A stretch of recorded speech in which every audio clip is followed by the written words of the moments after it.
Good morning. A couple of quick organ updates.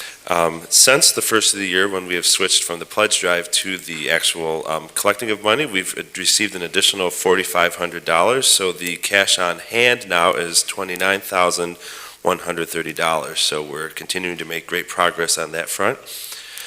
There's a new Guilmant piece in the bulletin today. This one has reached Mrs. Snell's approval, so I'm playing it for you today.